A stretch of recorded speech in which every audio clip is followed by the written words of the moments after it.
প্রিয় ছাত্রছাত্রীরা, আজ আমি একটি লেটার লিখব যেটি বিভিন্ন শ্রেণীর ছাত্রছাত্রীদের কাজে লাগবে। তাহলে প্রশ্নটি হলো, write a letter to the editor of an English daily about ragging in colleges and universities. College এবং বিশ্ববিদ্যালয়ে যে র্যাগিং হয় সে সম্পর্কে খবরের কাগজের সম্পাদক মহাশয়কে একটি চিঠি লিখতে হবে। এবারে উত্তরে আসা যাক। প্রথমে লিখতে হবে to the editor, the Times of India, Kolkata লেখা হয়েছে।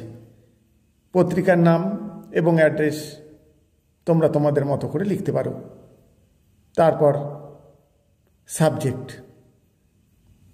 এখানে লেখা হয়েছে ragging in colleges and universities. তারপর sir oblique madam, through your newspaper, আপনার খবরের কাগজের মাধ্যমে I want to express my concern, আমি আমার উৎকণ্ঠা প্রকাশ করতে চাই about ragging in colleges and universities, college এবং বিশ্ববিদ্যালয়ে র্যাগিংয়ের বিষয়ে। Ragging has become a big problem for new students, নবাগত ছাত্রছাত্রীদের কাছে র্যাগিংটা হলো একটি বড় সমস্যা। Many seniors think it is fun, অনেক সিনিয়র ভাবে এটা একটা মজার বিষয়, but it is often causes fear, shame and pain to the juniors, কিন্তু জুনিয়রদের কাছে এটা ভয়ের, লজ্জার এবং যন্ত্রণার কারণ হয়ে দাঁড়াতে পারে। Sometimes students even leave their studies or harm themselves because of it, কখনো কখনো ছাত্রছাত্রীরা পড়া ছেড়ে দেয় বা নিজেদের ক্ষতি সাধন করে এটির কারণে। Ragging should be stopped completely, ragging পুরোপুরি বন্ধ করা উচিত।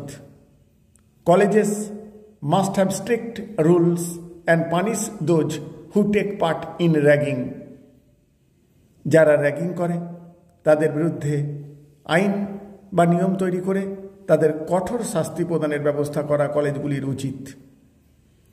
Teachers and students should work together to create a friendly and safe atmosphere in the campus, ছাত্রছাত্রী এবং শিক্ষক শিক্ষিকাদের একত্রে একটা কাজ করা উচিত যাতে করে বিদ্যালয়ে বা শিক্ষা প্রতিষ্ঠানে একটা বন্ধুত্বপূর্ণ এবং নিরাপদ পরিবেশ তৈরি হয়। Seniors should welcome juniors with kindness and respect, সিনিয়রদের উচিত নবাগতদের বা জুনিয়রদের স্বাগত জানানো দয়া এবং শ্রদ্ধার সঙ্গে। আই হোপ, আমি আশা করি দি অথরিটিজ, কর্তৃপক্ষ will take strong step to end this bad practice, কর্তৃপক্ষ একটা কড়া পদক্ষেপ নেবে যাতে করে এই কুপ্রথাকে রদ করা যায় বা শেষ করা যায়। And make education places free from fear, এবং শিক্ষা প্রতিষ্ঠানগুলিকে ভয়মুক্ত করতে পারে। Years faithfully. তারপর প্রিয় ছাত্রছাত্রীরা, তোমরা তোমাদের নাম লিখবে। এখানে আমি আমার নাম লিখেছি। তারপর ডেটেড, এখানে আরামবাগ হুগলি 28 অক্টোবর 2000 লেখা হয়েছে। অর্থাৎ প্রিয় ছাত্রছাত্রীরা, তোমরা তোমাদের জায়গা এবং যেদিন এই চিঠিটা লিখবে সেদিনের তারিখ দেবে। প্রিয় ছাত্রছাত্রীরা, এই ধরনের রাইটিং পেতে অবশ্যই চ্যানেলটিকে সাবস্ক্রাইব করে রাখবে। Thank you all.